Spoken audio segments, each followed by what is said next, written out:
Olá, bem-vindo a mais um vídeo da nossa exposição do livro de Tiago. Hoje nós leremos dos versos 20 a 24 do segundo capítulo. Diz assim no texto: Queres, pois, ficar certo, ó homem insensato, de que a fé sem obras é inoperante? Não foi por obras que Abraão, nosso pai, foi justificado quando ofereceu sobre o altar o próprio filho Isaque? Vês como a fé operava juntamente com as suas obras? Com efeito, foi pelas obras que a fé se consumou. E se cumpriu a escritura, a qual diz: Ora, Abraão creu em Deus, e isso lhe foi imputado para a justiça, e foi chamado amigo de Deus. Verificais que uma pessoa é justificada por obras e não por fé somente. Muitas pessoas têm uma compreensão equivocada sobre esse texto, acreditando que ele serve como base para explicar ou para defender a salvação por obras.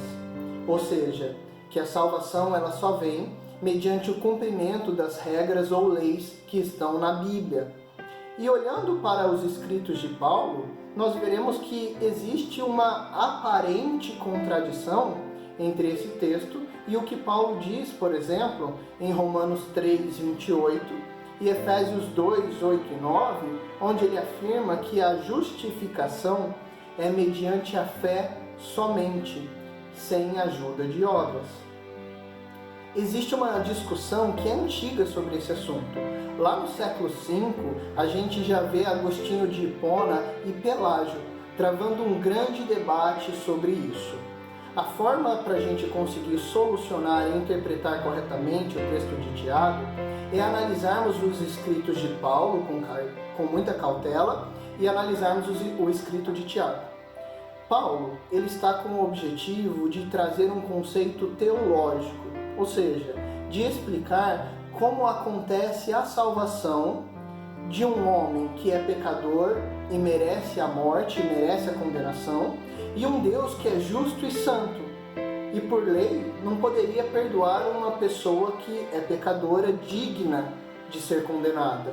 Enquanto Tiago, ele quer explicar como o cristão deve se portar no seu dia a dia, mediante o mundo e mediante o seu próximo. A carta de Tiago é uma carta prática, com conceitos e com orientações de como nós devemos nos portar. A comprovação disso a gente vê diretamente no texto com o exemplo de Abraão. Se a gente olhar esse exemplo que Tiago traz nesse texto, nós vamos ver que essa palavra que está no verso 23, que diz que Abraão creu em Deus e isso lhe foi imputado para a justiça, está registrado lá em Gênesis capítulo 15, verso 6. Isso aconteceu quando Deus prometeu para Abraão que ele teria um filho, e isso já em idade avançada. O texto mostra que Abraão creu na promessa de Deus e isso lhe foi imputado como justiça. Mas o sacrifício que ele fez de Isaque só aconteceu pelo menos 15 anos depois, lá no capítulo 22 do livro de Gênesis. Ou seja, Tiago quer nos mostrar que quando Deus prometeu que daria Isaque a Abraão, Abraão creu. A sua fé foi anunciada naquele momento. Mas a comprovação, a justificação ou a validação da fé de Abraão só aconteceu pelo menos 15 anos depois, lá no capítulo 22, quando Deus pediu Isaque em sacrifício e Abraão desejou, quis cumprir a vontade de Deus. Tiago nos diz que a fé de Abraão, lá em receber a promessa, ela foi justificada anos depois, quando ele não rejeitou entregar seu filho Isaque em sacrifício. Nós aprendemos com esse texto que a justificação, ela é sim mediante a fé. O fato da gente se tornar justo diante de Deus, ele só acontece se tivermos fé verdadeira em Jesus Cristo. Mas a validação ou a justificação de que a nossa fé é verdadeira, ela acontece mediante as obras, ou seja, mediante a nossa postura e as nossas atitudes diariamente.